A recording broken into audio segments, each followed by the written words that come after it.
En période électorale, les messages de communication se multiplient, campagnes d'information, appels à la citoyenneté, mais aussi des slogans politiques et stratégies d'influence. Entre sensibilisation et manipulation, la frontière peut parfois sembler mince. Comment la communication pour le développement peut-elle jouer son véritable rôle, celui d'éduquer, de responsabiliser et de renforcer la démocratie sans se laisser détourner par les intérêts partisans? Pour en parler, nous avons le plaisir de recevoir aujourd'hui Dr Jacques Richard Kodjo. Il est expert en communication pour le développement qui nous aidera à mieux comprendre les enjeux, les bonnes pratiques d'une communication éthique en période électorale. Docteur Jacques Richard Kodjo, bonjour et bienvenue dans le fauteuil de l'invité de la matinale. Merci, madame. Déjà, pour commencer, comment est-ce que vous définissez la communication pour le développement?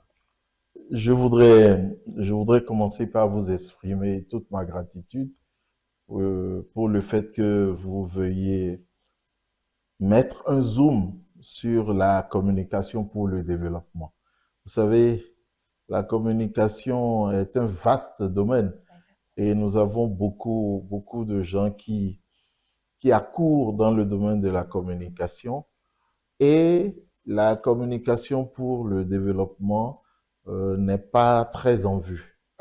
Et malheureusement, depuis le Congrès mondial de 2006 sur la communication pour le développement, il s'est révélé au monde entier que c'est la communication pour le développement qu'il nous faut pour pouvoir avancer. Alors, quand on dit communication pour le développement, on dit aussi C4D. C4D, c'est en anglais. Évidemment, Communication for Development. Alors, je définirais la communication pour le développement comme étant la branche de la communication qui permet de changer les comportements des sociétés de façon qualitative. La communication pour le développement permet l'amélioration, permet l'avancée dans les comportements, dans les attitudes au sein d'une communauté. C'est d'ailleurs pour ça qu'on parle de communication pour le développement. Le développement devant s'inscrire dans une communauté, le développement devant s'inscrire dans un groupe déterminé. Absolument, docteur. Alors, quelle est la spécificité de la communication pour le développement par rapport à la communication politique classique, je vais dire? Oui, la communication pour le développement a ceci de particulier que c'est une communication qui est normalement montée et mise en œuvre avec les acteurs et avec les bénéficiaires. Alors que les autres formes de communication, communication politique, communication institutionnelle, communication événementielle, ces autres formes de communication ne se construisent pas avec les bénéficiaires. En revanche, la communication pour le développement doit se construire avec les bénéficiaires pour atteindre son objectif. D'accord. Si la communication pour le développement doit se construire avec les bénéficiaires afin que les objectifs puissent être atteints, quel est le rôle que la C4D devrait absolument jouer de manière idéale? Oui, le rôle de la C4D se trouve effectivement dans sa démarche. Je voudrais préciser que la C4D ne se met en œuvre premièrement qu'au sein d'une communauté, obligatoirement au sein d'une communauté. Et la démarche de la C4D contient elle-même ses avantages. Le premier niveau de la C4D, c'est l'identification d'un besoin. Il faut partir d'un besoin. Il faut partir de quelque chose qui n'existe pas. Ou il faut partir d'une mauvaise habitude. C'est ça le besoin, l'identification du besoin. Au sein de la communauté, nous avons l'habitude de faire ceci et on veut, d'ailleurs c'est d'actualité, hein, on a vu sur les réseaux sociaux quelqu'un qui dit que la France a investi au Bénin pour apprendre aux Béninois à aller aux toilettes. D'accord. Donc, aller aux toilettes peut être fait d'une certaine façon et on veut peut-être changer la façon. Ça, c'est le besoin qui a été identifié. La communication pour le développement, que l'on appelle aussi la communication pour le changement social de comportement, CCSC, on parle exactement de la même chose quand nous parlons de communication pour le développement et quand nous parlons de communication pour le changement social de comportement. Donc, l'objectif, c'est de faire améliorer une attitude ou un comportement au sein d'une communauté. Ce n'est pas au sein d'un seul individu. Ce n'est pas pour un seul individu la communication, mais c'est toujours pour une communauté donnée et ce n'est pas pour tout le monde non plus. Parce que la communication pour le développement est très circonscrite pour pouvoir atteindre son objectif. D'accord, docteur. Voilà, nous tendons vers la période ou bien les périodes électorales. Alors, peut-on dire que la CIFORDI contribue à une meilleure éducation citoyenne et à une participation, je dirais, responsable des électeurs? Oui, si nous utilisons la CIFORDI à cette fin, c'est d'ailleurs la meilleure façon pour atteindre cet objectif. Une meilleure éducation des citoyens et une atteinte des objectifs que l'on veut. Et il est intéressant de se rappeler que il y a pas encore 60 ans, des gens se battaient, des femmes se battaient en Europe pour avoir le droit de vote. Aujourd'hui, nous tous, nous avons le droit de vote et nous nous permettons de rester à la maison et de ne plus aller voter.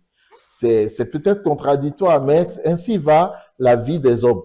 Donc, si nous optons, par exemple, pour demander à tous les votants de sortir le jour du vote et que nous voulons faire passer ça par la communication pour le développement, nous allons plus facilement atteindre notre objectif parce que la communication pour le développement dans ce cadre-là ne consistera pas à faire des spots, sortez, allez voter. Non. La communication pour le développement oblige le responsable à aller au sein de la communauté, à aller échanger avec les membres de la communauté, toutes catégories confondues, et à échanger même de façon catégorielle au sein de la communauté. Parce que quand vous mettez les femmes et les hommes ensemble, vous n'avez pas toujours les informations qu'il faut. Il faut les séparer au départ et leur poser la question, par exemple, sur cette question de vote, pourquoi vous ne sortez pas pour aller voter? Et vous les mettez à l'aise, en confiance, et ils vous expliquent pourquoi ils ne sortent pas. Ça peut être diverses raisons et tout. Et c'est à partir des raisons qu'ils ont évoquées que vous, maintenant, vous mettez en place votre stratégie de communication avec les outils qu'il faut. Et donc, vous vous adaptez à la cible. C'est ça la nuance de la communication pour le développement ou la communication pour le changement social de comportement. Cette communication s'adapte à la cible. Si on ne s'adapte pas à la cible, la communication pour le développement n'est pas vraiment la communication pour le développement. Parce que ça vise à faire changer un comportement et le changement de comportement, c'est un long processus qui commence par la prise de conscience par la cible de ce qu'elle fait de pas bien. Parce que si vous voulez m'amener à avoir une nouvelle méthode, excusez-moi, entre griffes, de défécation, il faudrait me faire comprendre que ma méthode actuelle n'est pas bonne et me faire voir les inconvénients de ma méthode actuelle. C'est seulement dans cette mesure que je serai ouvert à avoir votre nouvelle méthode et à me lancer dans le changement de comportement. D'accord, docteur. Alors, quels sont les principaux risques ou dérives quand cette communication est instrumentalisée à des fins, je dirais, partisanes? Alors, il n'est pas interdit à un parti politique ou à un homme politique d'implémenter la communication pour le développement. Mais la méthode qui est utilisée est telle que la manipulation au cœur de la communication pour le développement va être compliquée. Ce n'est pas la communication institutionnelle, ce n'est pas la communication informationnelle. Ici, on veut faire changer de comportement à un individu ou à un groupe d'individus. Ce qui demande d'abord comme je l'ai dit, de les associer, de leur faire voir ce qu'ils font de mal eux-mêmes. La manipulation va être difficile dans ce cadre-là parce que vous amenez les cibles elles-mêmes à participer au montage de votre stratégie de communication.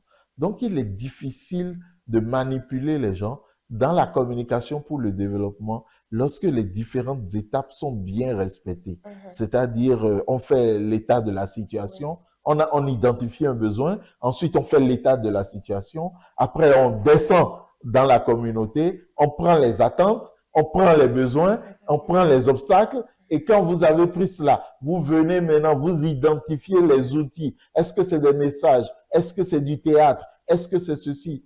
Je ne sais pas, je dois être un peu plus âgé que vous, madame, mais je me rappelle que quand j'étais plus jeune, il y avait une campagne d'utilisation de la lame de rasoir dans les salons de coiffure.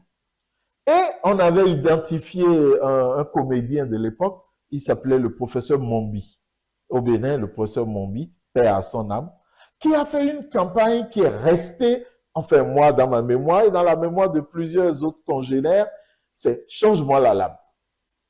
Change-moi la lame. Alors, on voit le monsieur qui est dans un salon de coiffure et on voit le coiffeur qui utilise une lame pour un client et qui revient pour le raser lui avec la même lame. Il dit non, change-moi la lame. Change-moi la lame. C'est une expression qui est restée, mais ce réflexe de change-moi la lame, mais c'est un réflexe que les gens ont commencé à développer dans les salons de coiffure spontanément pour arrêter la propagation du VIH-Sida parce que ça peut se transmettre si nous utilisons le même objet contendant. Donc, la communication pour le développement, si elle est bien mise en œuvre, ne peut pas manipuler l'individu puisque l'individu participe à sa construction.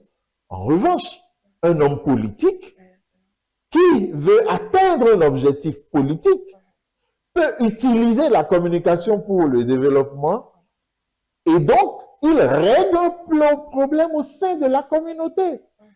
Puisque la communication pour le développement règle toujours un problème au sein de la communauté. Donc il est arrivé à régler un problème au sein de la communauté et là, il en bénéficie le jour de l'élection. Il rappelle aux gens que c'est lui qui les a aidés à faire ceci ou à faire cela. Et ce qu'il leur a apporté, c'est tellement bon que les gens vont voter pour lui. Ça peut être une forme de manipulation qui, pour moi, n'est pas mauvais parce que ça règle d'abord un problème au sein de la communauté pour permettre maintenant à l'homme politique d'en récolter les dividendes. D'accord, docteur. Puisque c'est toujours l'actualité, nous allons y rester. Alors, dites-nous comment est-ce que un citoyen peut-il reconnaître une campagne de sensibilisation sincère d'une communication purement électorale, dans la période électorale? J'ai bien envie de vous dire que aucune campagne de sensibilisation n'est vraiment sincère. C'est toujours, enfin, bref, ça dépend de ce que nous mettons également dans la sincérité. Mais toute campagne de communication vise à atteindre un objectif donné, vise à vous amener à vous mettre dans un état d'esprit donné. Mais il faut qu'il y ait une sorte de sincérité dans... Ouais. Alors oui, j'ai bien envie de vous dire que moi, par exemple, je suis un détourneur de biens publics et quand je viens vers vous, je fais une campagne, je suis sincère. Mais après, au-delà de la sincérité, Est-ce que l'objectif visé est un objectif noble? Il faut, il faut capaciter nos populations à pouvoir savoir ce qu'elles veulent elles-mêmes. Et ça, dans les pays comme les nôtres, c'est le gros problème que nous avons. Nos populations n'ont pas été capacitées à identifier ce qu'elles veulent elles-mêmes. Et on se laisse souvent berner par ceci ou cela et on pense qu'on est dans la droite ligne. Et c'est pour ça d'ailleurs que je trouve votre émission très intéressante. Il faut revenir au fondamental, c'est la communication pour le développement qui permet de régler les problèmes et de régler les problèmes en profondeur. Bien mise en œuvre, la communication pour le développement assure la pérennisation des actions. Sinon, il y a des actions qui sont mises en œuvre de façon itérative, mais cela n'impacte pas les communautés parce que ces actions n'ont pas de prise dans leur réalité. D'accord, docteur, nous allons poursuivre. Alors, quelles sont les bonnes pratiques que vous recommandez aux communicateurs pour éviter toute forme de manipulation, de propagande déguisée? Alors, la propagande n'est pas mauvaise en soi. Chacun peut faire sa propagande. La propagande n'est pas mauvaise en soi. Mais ce que je veux dire, c'est que le communicateur qui veut aider sa communauté doit tenir compte des éléments de la communauté qu'il faut améliorer. Parce que dans toute communauté sur la terre, il y a toujours des choses à améliorer, il y a des choses pour lesquelles il faut avancer. Donc, le communicateur et le communicateur pour le développement fait l'effort de régler les problèmes de façon régulière pour que cela puisse avancer. Alors, par exemple, dans nos communautés ou dans nos contrées qui sont traversées par la voie bitumée, nos populations ont par exemple l'habitude de sécher le maïs ou de sécher les grains sur la voie bitumée. Alors, le bitume, c'est du pétrole. Oui. Et vous venez sécher les grains sur le bitume.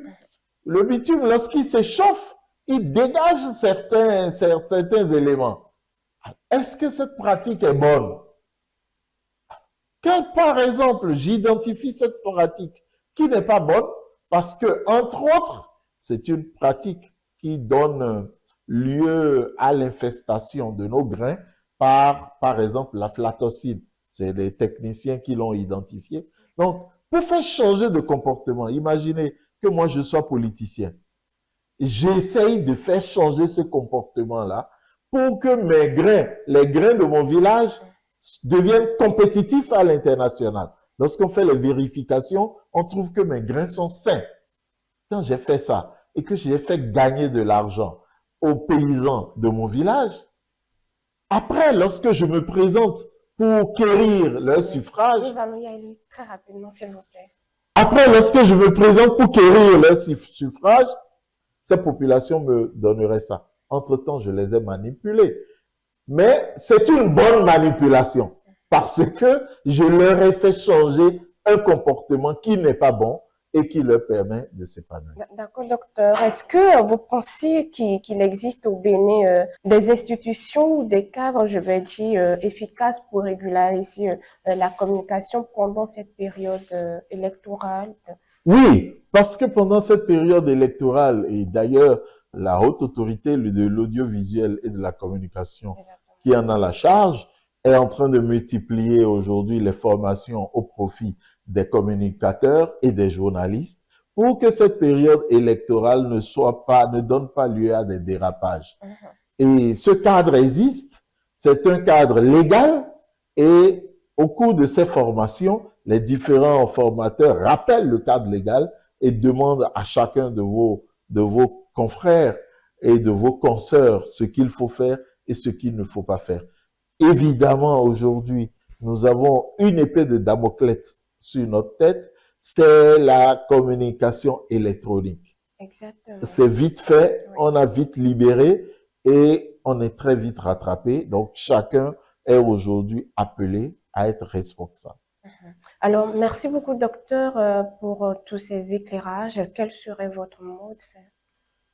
Je propose que chaque communicant, chaque journaliste puisse se rappeler, hein, se remémorer. Et d'ailleurs, aujourd'hui, sur Internet, on a toutes les informations qu'il faut aller à l'école de la communication pour le développement. Et la communication pour le développement, c'est vraiment d'elle que nous avons besoin pour que des pays comme le nôtre puissent avancer. Donc, j'invite tous les acteurs des médias à s'informer un peu plus sur la communication pour le développement. Merci beaucoup. Je vous remercie. Merci beaucoup, docteur Jacques-Richard Kodjo. Je rappelle que vous êtes expert en communication pour le développement. Madame, Monsieur, la communication pour le développement doit rester un outil au service du citoyen. Dans un contexte électoral parfois passionné, il revient à chaque communicateur, journaliste ou acteur de la société civile de choisir la voie de la responsabilité et de la vérité. Merci à notre invité pour tous ces éclairages. On se dit à très bientôt.